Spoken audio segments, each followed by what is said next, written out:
This is the Tan Talk Radio Network. Welcome to Moments of Clarity with your host, Tiffany Werhner. With over 10 years of experience in the psychotherapy field, she's here to guide you through the next hour. Now, here's your host, Tiffany Werhner. Thank you very much, and welcome to Moments of Clarity.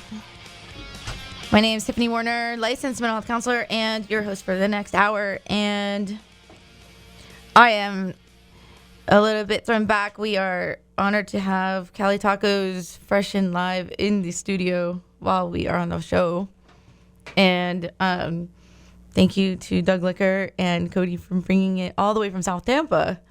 You do deliver, and it's living up to its reputation by far. Well, thank you very much. We do deliver, and they are good, and they are here, and I see lots of smiles on folks' faces, so hopefully everyone agrees they're great tacos. Anyway, yeah, and of course they are, and they don't just have this anywhere. We got steak and pork tacos and all sorts of stuff, and guacamole, and anyway, so on that note, on top of that, it's a double bonus Friday because we also have some guests on the show that are tuning in.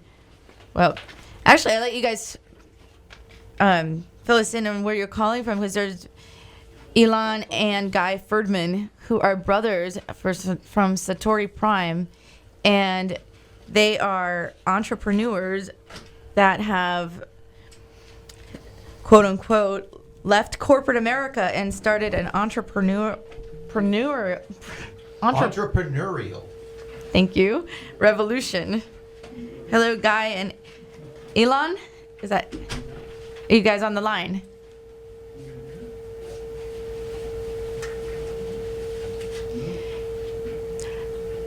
I want my guest on the show.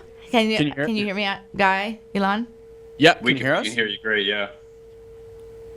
Oh, wait. Here we are. Okay. Yeah, we there? Hey, hi, guys. Okay, guys. Okay, so let's start that over. So I was saying, two brothers that left corporate America and help me out, Doug, and started an entrepreneurial revolution. We think that's so awesome. I can't say that word for the life of me. Entrepreneurial. That's a good one. Guys, let's just keep it simple. Let's go back to the tacos. Hey, they're blowing us away. This is awesome. We don't ever get food on the show and live and like with the CEO of Cali Tacos, and they're not playing. It's authentic taste. Anyway. All right. So tell us a little bit about you guys. It's you guys, this article that I'm looking at, do it again, Doug, entrepreneur, he's got a mouthful. Entrepreneurial. Revolution. We'll just make we'll make a honking sound every time you want to say the word. Entrepreneurial. Oh, we got something. That's awesome. So I watched a bit of your I looked you guys up, and I saw your webpage and some of your podcast and YouTube videos, and you guys are funny along with everything on top of that. And you have a lot of testimonials of people that saying that I almost want to quote, like, they teach you how to be a professional as well as a good human being. So I like that so one. I need help with that. Well, they're not, Don't we all? yeah, they're not mutually It starts exclusive. with putting down the taco. First, put down the taco. Person as well as a professional. You help you grow as a person as a professional. Yes. Absolutely, yeah. And I would say the second one is probably more important to us than the first one. So I don't know. Okay, I'll work on people with the first one, and then you can help with the second. You were built on the idea of empowering people around the world to train themselves to be creators of their lives, and you believe in wealth, health, and happiness. And I like especially about that you want people to stop living the lives that they hate, and working less and living more. And that's amazing. And of course, that's like the American dream. People move to America all over, all the time at least. And you're doing things online. And some of the testimonials, I can tell were not from America. At least it didn't look. So Yeah. you must be worldwide as well. Yep. Yes, we have a pretty big global community of people. Absolutely. Bro, why don't you say something, and then I'll kick in afterwards. And then Tacos. we should probably say who's who, because we sound alike. Tacos, guacamole. Yeah, that's Well, next time you come to Miami, you're gonna have to come over to Tampa and have some of these. That's right. Well, this is Guy, and I'm in San Diego, so we're actually gonna have to invite you out here, because I think we could put up our Mexican food against yours. Aren't these inspired a little bit from the California? Well, we took our inspiration from the San Diego area. That's where we got the idea from. There you go. This is Bring like a a little Mexican sun food to- heaven. All right, so let me tell you a little bit about Satori Prime. So Satori Prime was built with the idea of waking people up, and the way that we like to say it is just breaking down the walls to what people believe is possible in their lives. So you mentioned the American dream, so I want to kind of riff on that. Personally, I think the American dream is dead. I think we've all been sold a really nice package on what that's supposed to look like. I think the reality of it today is quite drastically different. Define what you think American dream is. Well, I think the American dream was, get a good job, buy a house, raise a family, get a nice car here and there, take a couple of vacations, do things like that. I think that's kind of what people bought into. I think today the reality of it is, and I was just having this interesting conversation the other day with a friend of mine. I think when this last recession hit, something happened. And what I think happened was employers got the upper hand. And for those of you that watch Seinfeld, they got all the hand. And they just started abusing employees in a way where it's like, attorneys or any even highly educated person had to take jobs that they necessarily wouldn't have taken to make income that they would have never thought about making just to keep a job. And I think what's kind of happening now is people are just waking up and are going wait a second, why am I grinding it out like this, doing something that I freaking hate? I drive to work for an hour each direction. I bust my ass for, 10, 11, 12 hours a day. Where's my life in all of this? And am I really willing to do this for the next 10, 20 years? And the answer is you don't have to. You absolutely don't have to. There's thanks to technology today and this digital age, you have tools at your disposal right now that can completely alter the way that you live your life. And that's what Guy and I did for ourselves. I came from a commercial real estate finance background, lost it all in 2010, had to rebuild myself, said I'm never going to rebuild myself based on someone else's company or anything like that. I'm going to do something in my own control. And we just went on this journey, and kind of in the way of trying to help ourselves, have found ways to really wake people up and help them achieve the same thing and do what they love and turn that passion into money in their bank account and be able to do that from anywhere in the world. And I think that's the gift that we want to share with people. Mm-hmm. And on that note, if anyone listening wants to call in and ask these, help me out, Doug. Entrepreneurs. Entrepreneurial. No, if you want to call in, this is good stuff. And if you're listening, you can call in live and ask any questions. 866-826-1340. It's toll free. Again, it's 866-826-1340. And locally, it's 727 441-3000. I love how you saved me there. And worldwide, you can watch and listen to us at tantalk1340.com. And you know how you said about the grind and it's, even in, especially therapists and psychology, and unless you're licensed and especially in private practice, they're paying master's levels clinicians next to nothing. And that's all over the place, especially in residential facilities and where it matters most, and the quality of care matters and Absolutely. level of care, and then they burn them out. And and that's part of what I do in my practice is I try to help talented therapists, build up their own private practice in their own business, and empower them to,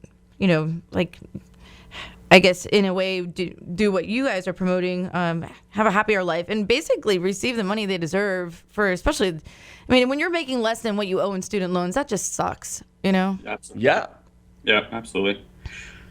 Big time. I think, yeah, I think in general, we've come from a system both in school and in the job workplace where you haven't had to really critically think too much because it's just been a system of giving you answers, regurgitating them back to people. And on top of that, if you go through an interview process, it's not like you're telling them what your value is. They're putting a value on you, what your time is worth. If they give you $50,000 a year, that's what they're saying your time is worth. And you have to sit there and be like, okay, and humbly accept it. And we now believe that because of technology, whatever it is that you're passionate about, whatever you love to do, it's usually what your friends and family come to you for advice for, stuff like that. There are different and varying levels of mastery for everybody, but everyone's taken the time to more or less have some kind of hobby or some kind of passion that they've pursued for a long time, and they're really good at this thing, and they enjoy doing it and would do it whether people paid them or not. And in today's world, just because there's so many people online, you're talking about 3 billion people online, over 1.5 billion people on Facebook, 1 billion logging in every day. Everyone's looking for connection, and everyone's looking for how to do this, how to do that. And whatever it is that you're masterful at, know that there's millions of people who are interested in that very thing who haven't reached that level of mastery yet. And you have the capacity to pull people up and teach them and train them and give them experiences, and connect them with communities that are interested in that as well. And if you really look to the future right now, as far as service industry and manufacturing, I think some statistics show that by 2020, 50% of the US workforce is going to be working from home, which means that automation is about to take over our world in a way that we've never had before. Yeah. So where does that leave us, in terms of the obsolescence that most of the skilled workers are going to have in the workplace? It really just leaves us with this one economy, which is like the share economy. And what you get to share is your value to the world. And we really believe if you're not kind of getting on this train right now, where you're training yourself on how to effectively communicate online, you could say it's marketing and sales, but marketing and sales is really just a communication tool. If you're not effectively training yourself on how to communicate to people who are interested in what you have to share, you really might not have anything to do 4 years from now, 5 years from now. So it's kind of, we're in a stage, I think, right now as a society where it's time to really take a look at how it's been, where school, like Ilam said, the promises school made have kind of failed you, right? Like there's no job security anymore. I think the average person stays at a workplace for about 3 years now. So like working for somebody for 30 years, getting a pension, all that stuff, that's gone. Yeah. So the only thing you really get to look at right now is how do I want to retool myself? Where do I want to be in 3 to 5 years from now? And if that idea scares you, which it's okay if it does, and you're wondering, well, I don't want to invest 3 to 5 years. Guys, those 3 to 5 years are coming whether you want them to or not. So the real question is how far along the path do you want to be when that time comes? But there is an absolute movement online of digital entrepreneurs who are radically shifting how information is exchanged and helping each other grow in a really, really rapid way. And we're not just talking about, just sharing, day-to-day information. We're talking spiritual revolutions, personal development revolutions, and it's really happening all underneath the surface. But as long as you know where to look, there's really something special going on online right now. Yeah. And there's a lot of people becoming more creative and coming up with new things and new ideas, especially with all the new tools and whatnot that you can utilize that are online and connect. I mean, with this radio show just alone, if there wasn't social media such as Twitter or whatnot, I wouldn't be talking to half the people, you guys especially included. And that's a lot of the guests and whatnot come from the social media and the marketing and whatnot. And we're able to connect and communicate with people. We talked to somebody in New Zealand just a couple weeks ago. It's like in Bali, and on the show, and it's like 4 a.m. over there, and they're on Skype and calling in, and and they have a mission as well. And it's amazing. It really is amazing. I mean, we're moving away from kind of like a pragmatic society, like very left brain, logical, and it's coming a lot more balanced with the right brain and the creativity. And I mean, millennials who've had, exposure to social media pretty much their whole lives, I mean, they've been marketing themselves for decades already. Every time you put a post online, you're split testing what people are paying attention to, what people like about you. And I'm not saying that's, like in a high school type of way, but we're all kind of walking brands today. Like the idea of a brand has really changed, and you're effectively a brand today. And it's really up to you to kind of investigate how you can add value to this world. And when we're saying you can create a life-altering income, we're not talking about millions of followers, right? Like we have all these people on YouTube, you see with like millions of followers. You don't really need that. If you have some kind of digital course that you put together, and let's say you invest the next 3 to 5 years, and those next 3 to 5 years, all you work on is having 1,000 people who love you, like love your unique perspective. All they want to do is follow your work. They want to watch your videos. They want to read what you're writing. And if you come out with, let's say, a product, right, like some digital product that offers some advice or gives some skill that somebody can attain by just following your blueprint, and you sell that for, I don't know, $200. If 1,000 people would buy that just because they love you, like the people buy the iPhone because they just love Apple, I mean, you guys do the math on the income.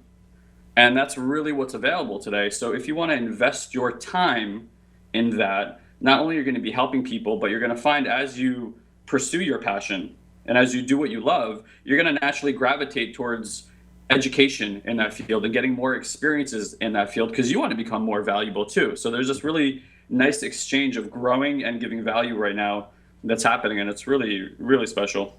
In my opinion. I just want to add one more thing to that, which is a lot of people consider leaving their job to do this. And I think that's a mistake. You don't have to do that.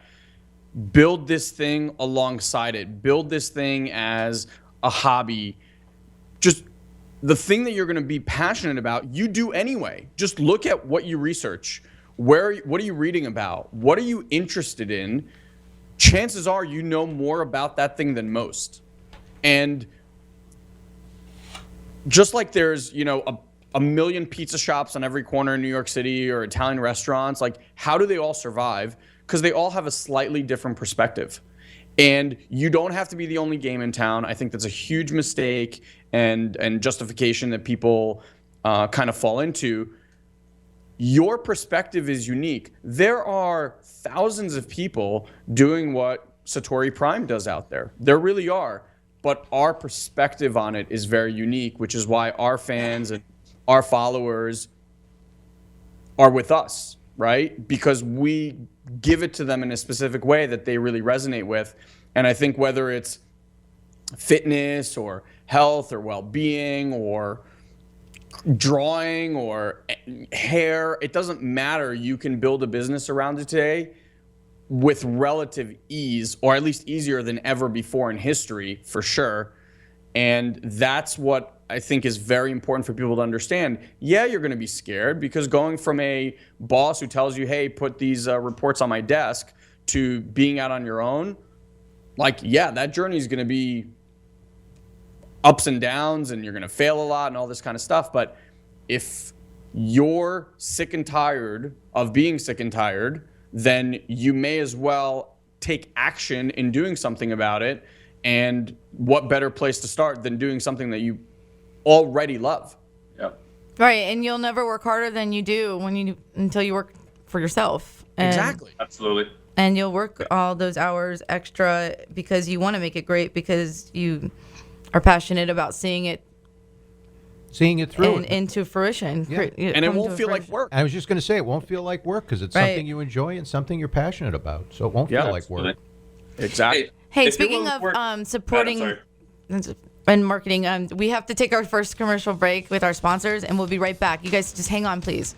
We'll be right back after this. And we're back, and thank you for listening.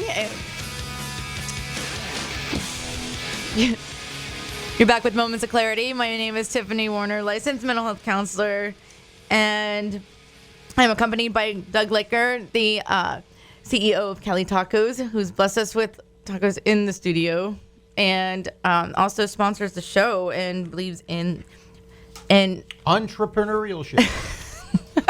and removing the stigma of mental health and overcoming fear and standing up for what you believe in and speaking up and enjoying authentic California tacos at the same time.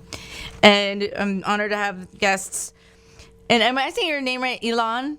Yeah, perfect. Ilam and Guy Ferdman from Satori Prime, and motivational and I would say inspiring speakers that also want to help everyone look for ways to stop living the lives that they hate. And I'm going to quote you, Ilam. If you hate Sundays because thoughts of going to work on Monday are hounding you, then you're not living your true passion or destiny. And the lie is that this is the only way to live. It's not. And we at Satori Prime are proving it every day. Wow, that sounds like something smart. I can't believe I said that. That's very unlike me. I asked you guys if you guys could see us on the web, because we're live on the web video. And when I printed out your web page, and I've got these huge pictures and portraits of you guys, like, it must have used all my ink too. It's like the pictures of like high school. I'll send you a photo. It's kind of like the headshots. It came up the whole 8x10. Nice. Oh yeah. Nice. So as I'm going through my notes, it's like poster of ourselves somewhere now. Yeah. well, it's pretty close, but they're good shots. So anyway, okay, so under Ilam's, it's a seasoned entrepreneur and experienced life development coach. Prior to becoming an online marketer and business coach, Ilam was vice president and co-founder of a successful commercial real estate bank for over 8 years. He personally managed $100 million under assets and was considered one of the go-to guys in the commercial financing by his mid-20s. You know, like, that's amazing, but being the go-to guy is really stressful because that means everybody goes to you. And I've been called that in one of my residential, corporate jobs as well, and the go-to girl, and that's not always great because Nope. everyone goes to you, and on top of your responsibilities, you have a bunch of other stuff to do. Here's the crazy part of that whole thing, right? It's I don't know if people, like listeners, are familiar with the golden handcuffs, but I was good at what I did and I made great money. And I think if it wasn't for the collapse of the economy, I would most likely still be doing that. And I think that goes back to what we were speaking about earlier, which is people get stuck in what it is that they do because it's comfortable. And then what's happening is, like, we work with a lot of these people where they get to the age of 40, 45, 50, and Ouch. they just kind of wake up after doing something for 20, 30 years. And it's this battle. I think this is what happens internally. I think you pay the bills, you have a certain lifestyle, you feel comfortable with that lifestyle, but inside your soul knows that that's not what you came here to do. And you can only bury that so long before it comes out. And when it comes out in one of these fashions where it's like, what the heck have I been doing with my life? Right. There's no purpose or whatnot. That's it. Yeah. Or am I willing to do this for another 20, 30 years? I mean, like, look, chances are that most of us are going to be living till past 100 pretty easily. So I'm not counting on it. Not me, that's for sure. But there's a lot of people that will. And so if that's the case and you retire at 65, how are you going to sustain? Like, what are you going to do for another 35, 40 years? And the Social Security age of retirement is going to go up then if the average curve is going to be age 120. And even that, it's like, how are you really relying on that? And I don't want to see myself that old. Nothing's going to work great at that Here's age. a little bit of That's not even, I don't think that's meant to happen. Yeah. Physically. Before it happens. Ed's got something to say. I would just think that the people that die at 66 would rather have that problem. But yeah, I mean, let's go in between. I mean, like, have you ever seen the guy that lives in, and it's like, he's celebrating his 104th birthday, and It's very rare that you see them like jumping around going, yoo, like, you know, I mean, it's, I don't know if I want to last another 16 years after that. So I'm just saying, but here's what I would say to that. I think the people that we see like that, there's a very old school mentality. I mean, I even see it with my grandparents. Like, they retired and got old fast. Like, right, fast. though that does happen mentally and psychologically. After That's it. retirement, people tend to get sick and pass away shortly after if they don't pick up a recreation. Exactly. So that's what I'm saying. Like, when you pursue something that you love, it is part of you. It is part of who you are. It is your self-expression in the world. And you will, till your last dying breath, when you find that thing, you will be doing that. I mean, there are people who are 85 years old and surfing every single day. You look at that 85-year-old, you're like, there is no way you're 85. Why? Because they keep playing, they keep pursuing, they keep learning, they keep growing. The second you stop that, you already put one foot in the grave. And so, again, like, when do you want to start pursuing the rest of your life? Is it now, or is it when you're retired from the crap job that you hate anyway? Well, and you keep saying 3 to 5 years. I don't think people should wait that long to start thinking about pursuing their dreams. Doug, you're an entrepreneur as well. Wow, you said that great. Well, no, I can say entrepreneur. I can't say entrepreneurial. Entrepreneurial.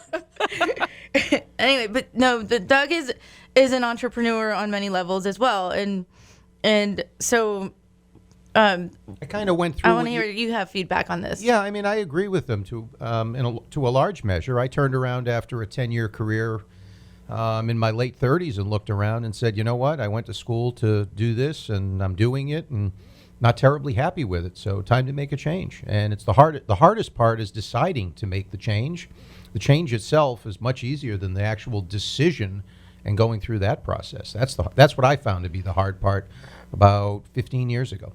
Was just making that decision. That was something I wanted to ask, because I do know some people that have the best marketing idea, the best business idea, and it all lined up. And what do you think of when it's they have it all set up and then they come up with an excuse of why it's not going to launch, like, and it's a great idea and business cards and everything, and then it's like, is it fear of failure, or is it?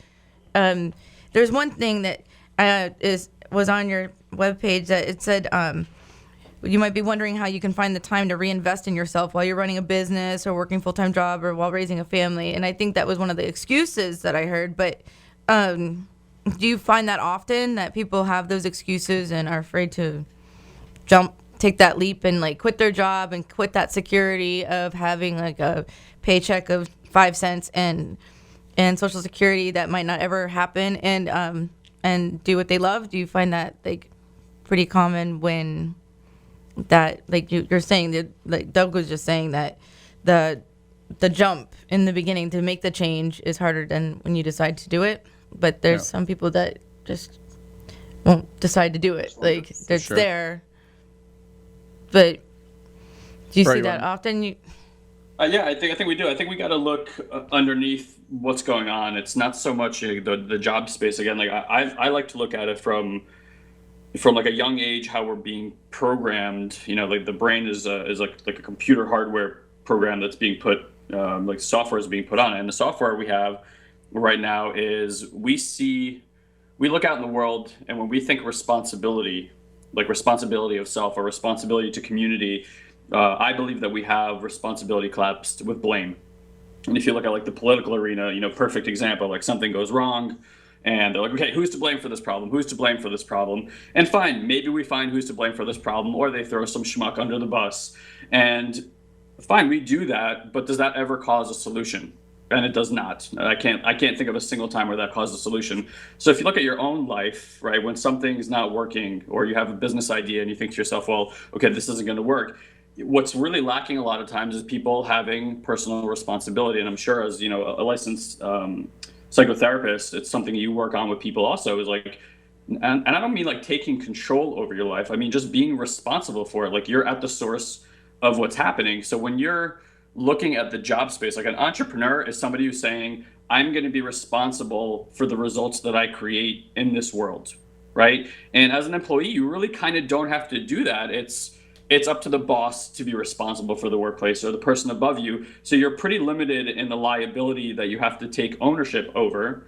And again, you're just kind of sitting back, being told what to do, and you kind of lose that part of yourself that has to take ownership or critically think about, how to really create something yourself. And when you step out into the space, it's definitely one of those challenges that you're going to have to deal with is, how do I take personal responsibility? Like, where don't I have power in my life? I don't say what I want, and I just kind of like have this passive human experience. And like Ilan said, it's kind of like having one foot in the grave, and you're really just like almost waiting for your turn to die instead of like living.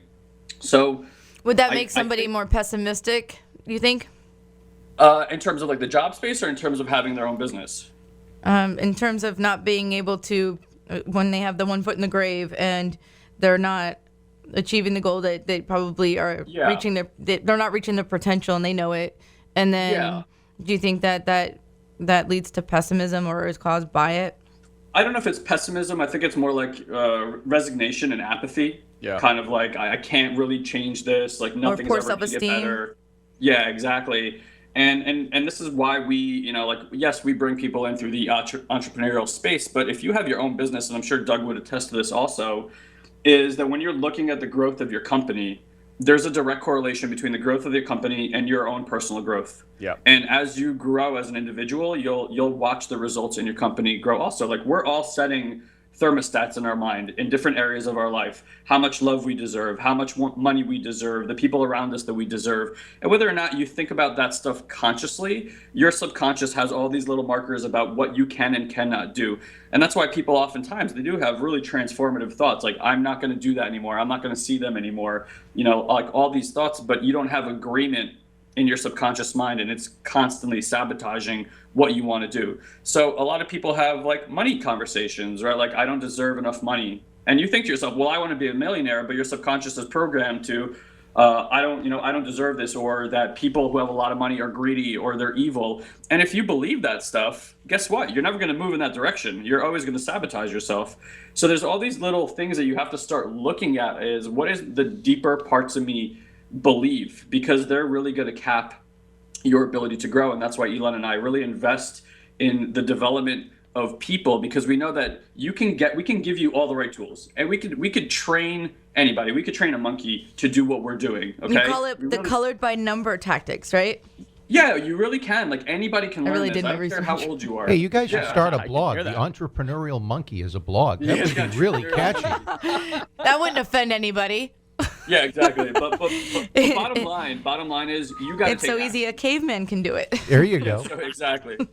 So easy. But bottom line is, like, if you want results, you have to take action in life. Yeah. Like, I believe in setting the power of intention. I believe in aligning yourself with I like that, the power of intention. Kind of things. But when it shows up, you have to take ownership of it, and you got to start moving the ball in the right direction. So I'll just cap with this: is, if wherever you are in your life, there's going to be challenges. So if you're challenged with not having enough money in your bank account, I get that, right? But if you think that's challenging and you put a lot of money in your bank account, trust me, the fear of losing it is a lot greater than the fear of making it.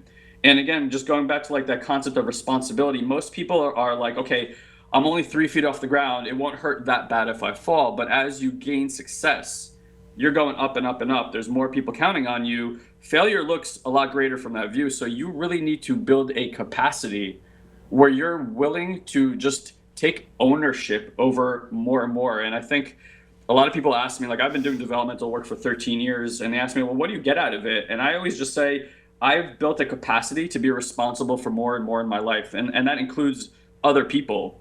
And all the great people that I look at throughout history, like the Gandhis and the Mother Teresa's, Martin Luther King's, etc. That's all they did. They just stood up and say, I'll be responsible for my people. I'll be responsible for this country. I'll be responsible for the poor and the sick. And that's it. And that stuff changes the world. And that's the conversation that we're having with people every single day. Can I add one other thing? Because Tiffany, you asked, like, why are people stuck in having the idea but not necessarily fulfilling on the idea? Mm-hmm. So I want to give this a spin. When you're speaking about an idea, or when you're learning about something or anything like that, your mind, like this is like, neuroscience, is in a hopeful state. The idea of is hopeful. The possibility of is hopeful. And it's addicting. It actually sends dopamine and endorphins in the body. Like, people get addicted to it. It's the reason people are perpetually stuck watching inspirational videos on YouTube, but not really doing anything with their lives. I agree.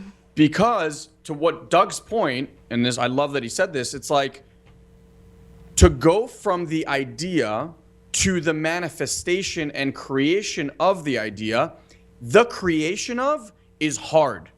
It's putting yourself out there. And I guarantee you, on your journey to doing that, you will fail and it will hurt.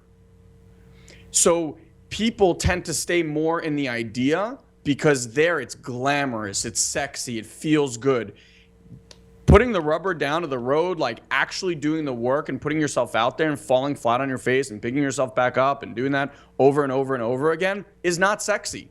And if any entrepreneur tells you like, oh, it was such an easy, joyful, beautiful ride, BS. Like BS. It's hard. It takes a lot of persistence, and you do a lot of work at the beginning for very little effort in the grand scheme of things.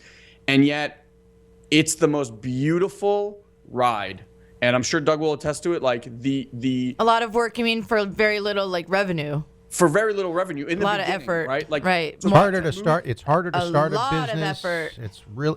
Starting a business and being an entrepreneur is probably the hardest thing you can be in life. It's harder to start a business and make it successful than it is to raise a child. I couldn't agree more. And here's the reason. You forget what it's like to have young children. Yes, you're right. My children are about a decade and a half away from being babies, but I have 6 grandkids. Yeah, it's really tough, and I think that's the issue. I don't think it's necessarily that people don't have it in them. I think personally, not everyone, I won't say everyone, I think that's false. I think a lot of people have a song in them or an idea in them or a passion in them dying to get out. Like, that's their light onto the world. And for some, maybe it's not around just building a business and making money. It's just like sharing that value with the world is enough. But to build a business takes insane persistence. And that's the reason that there's 1% of the population that has that kind of level of success, because they're willing to do the work that 99% of other people are not willing to do. But what we do, like Satori Prime, what we're about is you have a box, like an invisible box that you live in, whether you believe it or not. That box will tell you where you live, how much you make, what your friends are like, all of that kind of stuff. Our thing is push the boundaries of that box. But to push the boundaries of that box is painful because you have to delve into the world unknown, which to your brain is scary. It's fearful. It's like death. Our whole training, everything that we do with people is to get them to want to reach those boundaries and annihilate them time after time so that they can live a life of purpose and fulfillment and happiness and wake up every day just like pinching themselves going, is this really my life? And that's really what we stand for. It's a good feeling. It's a great feeling. It's a great feeling when you know you have the ability to surprise yourself. Yes. Yes. Guy, you want to talk about fear? Wait, before we start about the fear thing, one more second. We have another sponsor break, and we'll be right back. And just hold that thought because we'll be right back. Entrepreneurship. We'll be back.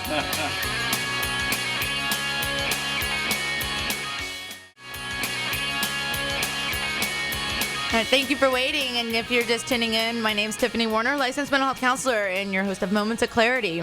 I'm in the studio with Doug Licker, CEO of Cali Tacos and entrepreneur as well. Entrepreneurship. And we're with Ilam and Guy Ferdman, and they are the founders of Satori Prime, and it's a well-versed and well-known and entrepreneurial incubator consultants to folks who want their own businesses and a change of life. Ooh, and, Doug, you're hired. Explained You're in hired, a Doug.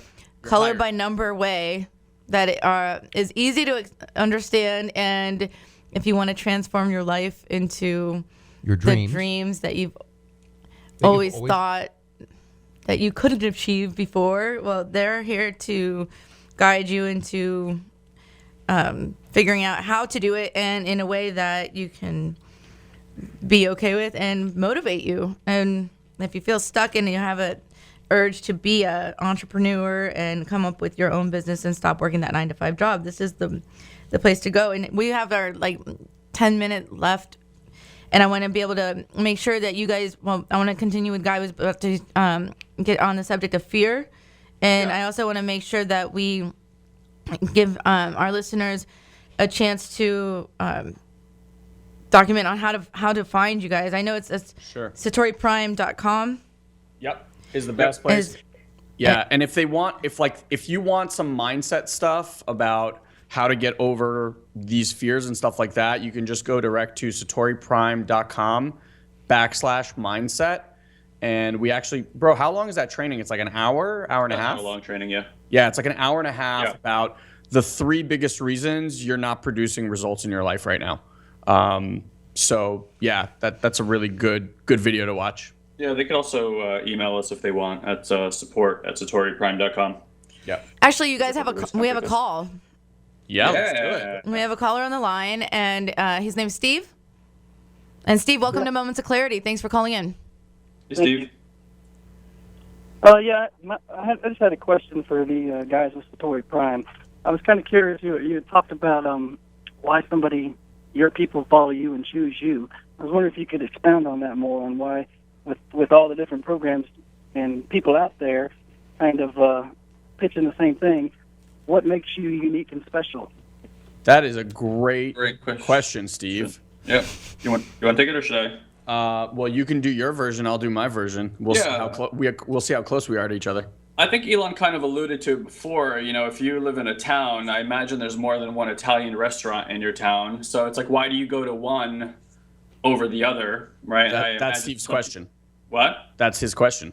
Yeah, so I'm saying you're not I'm brothers. Too. So there's something about that restaurant that's provocative enough for you that just you feel more attracted towards. So I would say with people, right, who are pitching, quote unquote, pitching the same thing, it really is about your unique perspective. There's something that Ilan and I bring to the table because of our training, because of our experience, because the way that we choose to communicate with people. We're very blunt. I know we haven't done it on this program too much.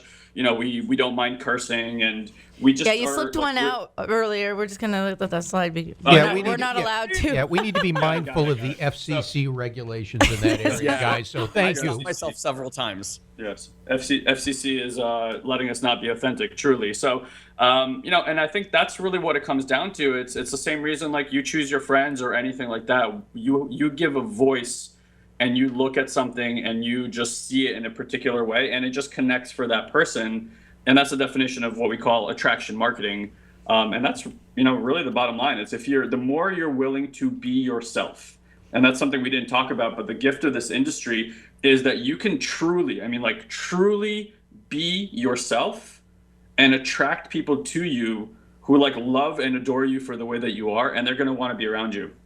And that would be my take on it. That's the key to finding the right therapist too. I mean, not the whole love and adore thing, but the right therapist is the person that you can connect with and you trust and that you have that bond with. And when seeking therapy or counseling, if you don't have that instant connection or that bond or that trust, then it's going to be ineffective. And so then even as a therapist myself, I do all the stuff that you were just saying that you do, but just not on the air. But but I don't market myself like that. But a lot of word of mouth and stuff Sure. it helps with the referrals, and I don't want anyone that wouldn't allow me to do my job the way I want to anyway. So it's so that would be key, because I would want to have this message portrayed to me in that way that you guys portray it. And if it was boring and a how-to clip from 1976 on that they used to play in high schools and whatever that. Thanks for bringing back Say fun no to memories. drugs. That's great. That was the 80s. Say no to drugs was the 80s, not the 70s. I don't know. I'm just saying but playing it today. And it's like a old movie or what, I don't know. But Wouldn't work. we don't connect because it's not the here and now, and it's not real. And The world changed in 2007 when the iPhone came out. Totally brand new world. iPhone. If you think even about texting, pre-2007, people had these flip phones and the letters were all corresponded to the numbers. You might have texted once or twice, but looking at the phone was such a pain in the neck to figure out how to spell anything. You wouldn't have done it. Here on the iPhone, I mean, you got a whole keyboard now. You can communicate really clearly. So I think Absolutely. I think, when you look back at the older messages, you have to understand the medium that they were using was primitive by today's standards. Yeah. So. it also took away the gift of wondering. Sure. To wonder if somebody's going to be somewhere or if they called or whatnot. Anyway, we got about 4 minutes, so I want to make sure you guys know. Show up. Right, or like run home to see if somebody called your answer machine. That's it. Like, there's no other option. Like, you couldn't be like, hey, I'm going to text them and tell them that I can't make it. You just showed up. Mm-hmm. And it also made dating, a lot more effort. Like, you had to, you had to write a girl a note and, and make sure that you passed it to her and then didn't get caught. And then at the same time, hope that she didn't read it to everybody and laugh and all those good things. Yeah. And there's nothing to keep anymore. You lose your phone, you erase your memories. Can I go back to Steve's question real Absolutely. quick? Absolutely. So, yes, there are a lot of people doing what we do. Everyone does it a little bit differently. I think our special sauce is a couple things. One, we only listen to people's greatness. So you talk about yourself as this tiny, insignificant little person. That's what most people do. We don't buy into any of that crap. None of those stories that you sold yourself for years, all your excuses, all the reasons why, we don't buy any of them. And we don't listen to them. You have your friends and relatives and all that stuff to buy into it. We don't do that. What we focus is on, you say, I want X. I want to produce X in my life. We get you to X. And we do it fast. Because we don't sit there and like, yes, tell me your troubles and let me pet you. I guess maybe because we're Israelis, like we just don't have time for that. And well, that's solution-focused therapy, pretty much. And it's direct, and it's painful sometimes. I'm not saying that we're not cute and cuddly. We're in your face sometimes. And so for the right person, we're perfect. For other people I'm not saying there's anything wrong with the other method. It's just not our method. Well, not everybody's going to live past 100. So your method sounds like it's going to work faster. Yeah. And that's what's needed, especially if you're not going to live to 120. That's right. I don't even know if you got tomorrow. So exactly. Nobody's today. Tomorrow may never come. Isn't that the theme song of? Let's not go existential here, please. That's my Social Distortion theme song. We got about a minute left, so we want to make sure that I want to say thank you so much for being on the show, Ilan and Guy Ferdman and Satori Prime. It's SATORIPRIME.com. Yep. Mm-hmm. Wish I had you guys when I was starting out. That's for sure. I wish I had us when we were starting out too. Yeah. I'm definitely going to send some people your way, and it's true. There's no such thing as job security, No. and it's never too late to start the rest of your life today and do it the way you want to, and to be happy and appreciate every moment for what it's worth. And maybe today is your moment of clarity, and it's time to look up Ilan and Guy Ferdman at satoriprime.com. Thank you guys, and we will send you a link to this, and hope to hear from you again. Awesome. Thank you guys. Thanks. Thanks so much for having us. Thank you. Have a great day. Great weekend. Bye-bye. And Bye. thank you, Doug, for being on the show with us, and thank you, Cali Tacos, for all of the delicious food. Go Tacos!